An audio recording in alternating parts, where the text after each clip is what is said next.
கற்பா சரணம், கற்பன் திருவடியே சரணம். வாழ்க வளமுடன். கோயில்களில் செருப்பு தொலைஞ்சு போச்சுன்னா நல்லதா கெட்டதா? நம்ம சில கோயில்களுக்கு போவோம், புது செருப்பாக இருக்கும்.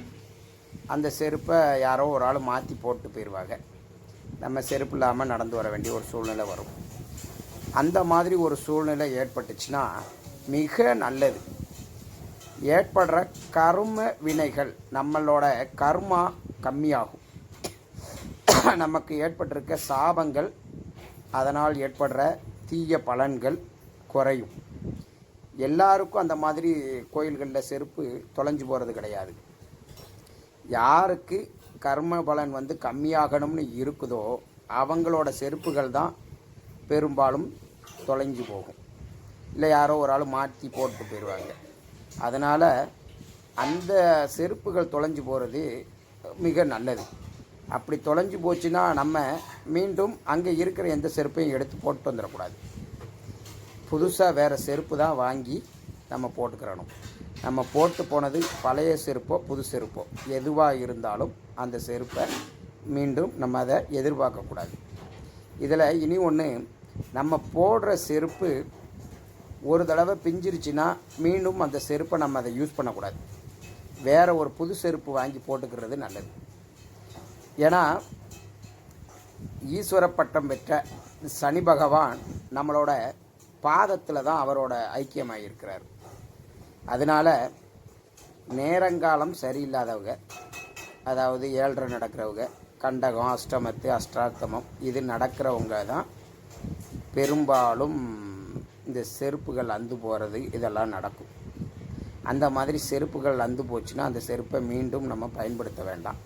புது செருப்பு வாங்கி போட்டுக்கிறது நல்லது.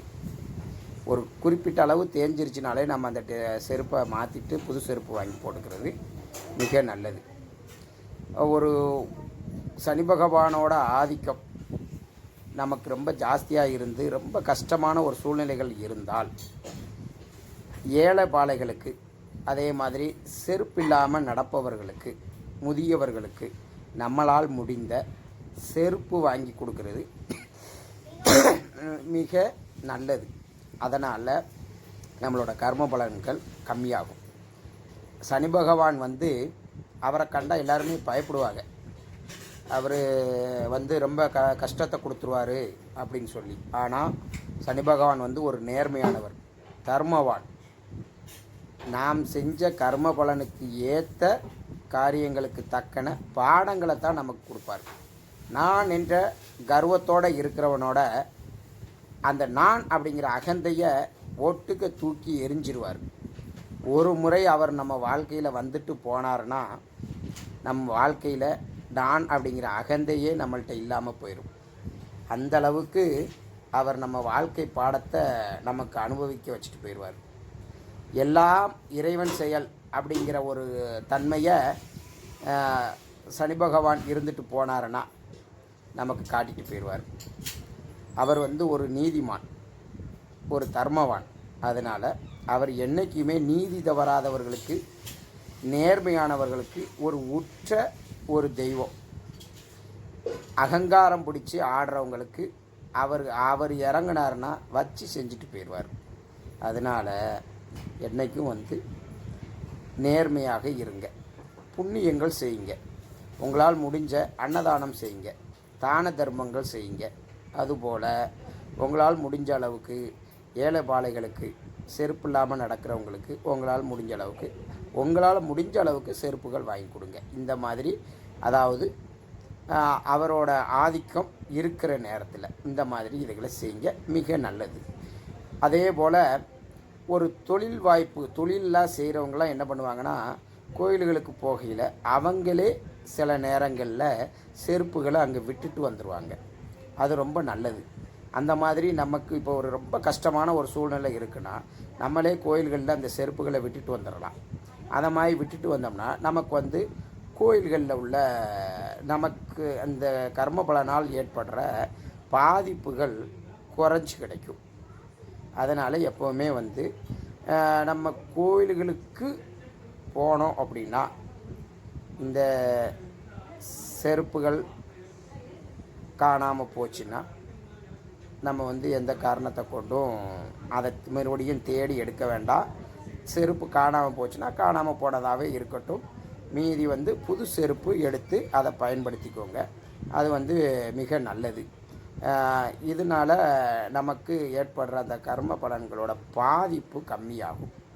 அதே போல் நம்ம எல்லாம் கோயில்களுக்கு போகையில் சிலர் பல விதங்களில் என்ன பண்ணுறாங்க அப்படின்னா, ஒரு கோயிலுக்கு போகையில் ஒரு பக்தியோடு போகிறது கிடையாது.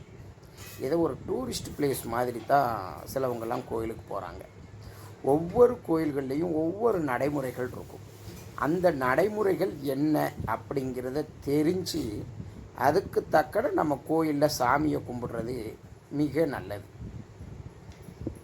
எந்த வழிமுறையில் தெய்வங்களை வணங்கணும் அப்படிங்கிறது தெரியுதோ அந்த வழிமுறைகளில் நம்ம தெய்வத்தை வணங்குறது மிக சால சிறந்தது. அதே மாதிரி கோயில்களுக்கு ரொம்ப அசால்ட்டாக போகக்கூடாது. ஒரு பக்தியோடு போனோம்னா மிக நல்லது. ஏன்னா நம்ம கோயில்களுக்கு போயிட்டு வரையில், ஈசன் கோயிலுக்கெல்லாம் போகையில் அங்கே இருக்கிற ஒவ்வொரு தெய்வங்களோட அனுகிரகமும் நமக்கு மிகவும் தேவையான ஒன்று.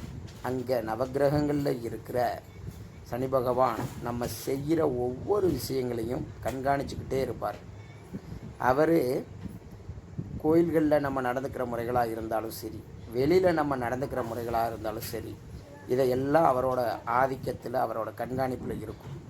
என்னைக்கு அவரோட ஆதிக்கம் நமக்கு வருதோ அன்னைக்கு அவர் நம்மளை அவர் கண்காணித்ததுக்கு தக்கன உள்ள பலாபலன்களை கொடுத்துருவார். ஒரு 30 வருடத்துக்கு ஒரு முறை ஒரு மனிதனுக்கு 7.5 நடக்கும். இதுக்கு இடையில் ஒரு 2.5 வருஷமாக ஒரு 3 முறை கண்டகம், அஷ்டமம், அர்த்தாஷ்டமம் இது நடக்கும்.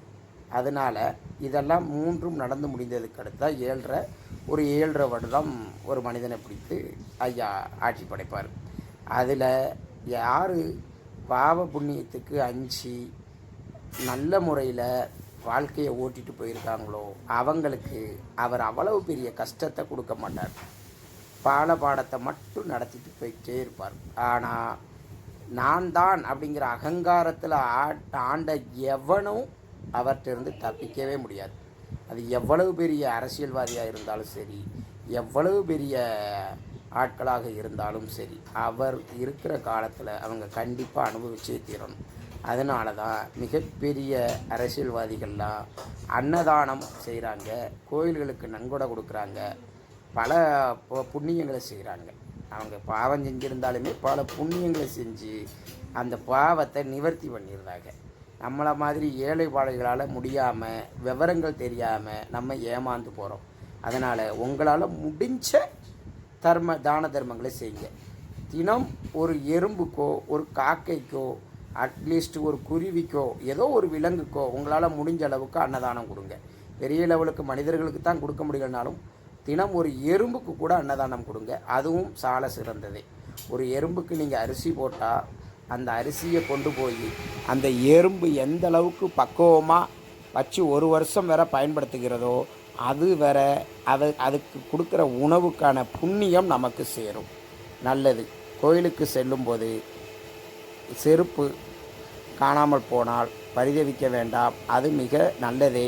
கர்ம வினைகள் தீரும். நன்றி, வணக்கம், வாழ்க வளமுடன்.